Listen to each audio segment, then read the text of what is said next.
Sanibona bafethu uvane lo. So namhlanje ngizokhuluma ngobani? Ngizokhuluma umdlalo weOrlando Pirates okuSipho Mbule. I'm sure abantu abaningi kade beyibuza umbuzo oyi1 ngeweekend. Kwenzakalani kuSipho Mbule? Why engekho ku starting 11 seOrlando Pirates against iSikhukhune United? Why engekho ngishiye benchini against iSikhukhune United okuyigame ebaluleke kanje? uSipho Mbule for Orlando Pirates is one of the best players abakhona abadlala ababaluleke kakhulu kwisquad seOrlando Pirates lesi esikhona. He is a creative attacker, a creative midfielder for Orlando Pirates. Umdlalo okwazi ukuyisiza Orlando Pirates iwini ama games esinawo. But ke umjidu bengekho bekhona kodwa Orlando Pirates ngosikhathi ilungiselela ukubuyela kwiBetway Premiership ngosikhathi belungiselela lapha be-announce abadlali abaningi ade khona uSipho Mbule simbona lapha ejima with i-team. But ke sekuyaba i-team siyadlala umjidu akabonakali. So bafethu ngizokhuluma ngeindaba engiyizwile namhlanje engayithandi. Yabo I'm sure abantu abaningi bayizwile ke le indaba lezi but ke ama-rumors nje bafethu engingawathande engifuna nje ukwa-addressa mase siyadlula nje kuwo. Kuthiwa bafethu umjida kuthiwa usebuyelile kwidayela zakhe zakudala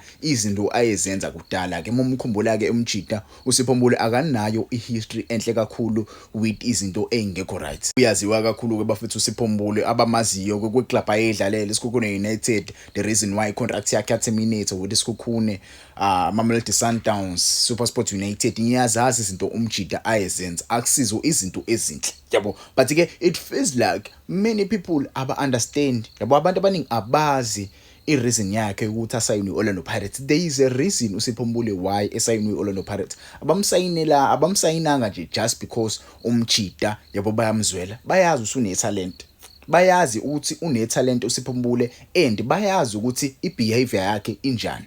Yabo ibehavior yakhe akusiyona ibehavior enhle for umdlali one talent elikanje. Bamsayinela ukuthi une talent umjida. Yabo nje bene talent Orlando Pirates iyakwazi ukudila with abadlali abakanjalo. We've seen countless players playing for Orlando Pirates under influence. Orlando Pirates ikwazi ukuba manager, ikwazi ukuba consulta kahle ebabuyisele emqini. Yabo so for me I don't think Orlando Pirates umjida imbeke eceleni just because of that. I'm sure ikhona there are some personal reasons behind him ongayidlali ya game leya. But ke ngasho nje ukuthi rest assured sisazombona uSipho Mbule ebuyela egroundini edlala. Yabo abantu abaningi ke abayazi icontract yakhe with Orlando Pirates. So ngizozama ngenichazele kabanzi asengayishava le video ngaphambilini between yena neOrlando Pirates icontract yakhe yayimiswe kanjani. Icontract yakhe yayimiswe kanje na. Umjida usayine with Orlando Pirates unyaka oyi1. Yabo usayine with Orlando Pirates unyaka oyi1 samsayina last year ngoJune. Njengoba simsayine last year ngoJune uzohlala with Orlando Pirates until uJune 2026. But again there is a twist. There is a twist kulo June 2026. Uma umjida eyiphathe kahle kwaze kwashaya uJune 2026 Orlando Pirates inayo ithuba, inayo chance yokuthi i-extend leyo option leyo for another 2 years. Okusho ukuthi umjida usengahlala another 2 years with Orlando Pirates. I-contract yakhe ize expire ngaloya June loya 2028.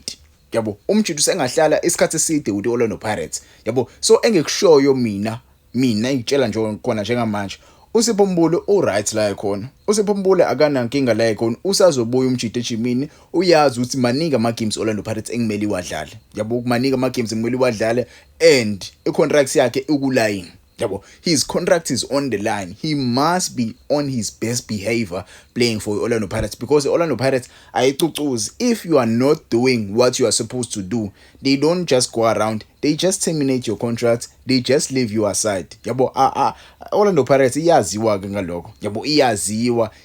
Orlando Pirates is known for doing his day kanjalo. So bafethu rest assured we are going to see Sipho Mbule playing for Orlando Pirates, and do not feed on the negative energy, do not feed on the negative comments that are being said by ama team. Yabo ama fans ala ma team lawo niyawazi. So we must protect our players. Mina I'm coming forward and I'm saying right now we must protect uSipho Mbule bafethu. He is a Buccaneer. He is our player. Njoba umdlali wethu kumele simprotecte. Yabo whatever is going on with him right now kumele simprotecte. Usazobuya umjida adlalele right now kumele simprotecte. Yilo nje engakusho bafethu but ke i-contract yakhe ikanje. But ke i-contract yakhe ingifanana ne-contract ingifanana ne-contract ya Abdeslam Modu.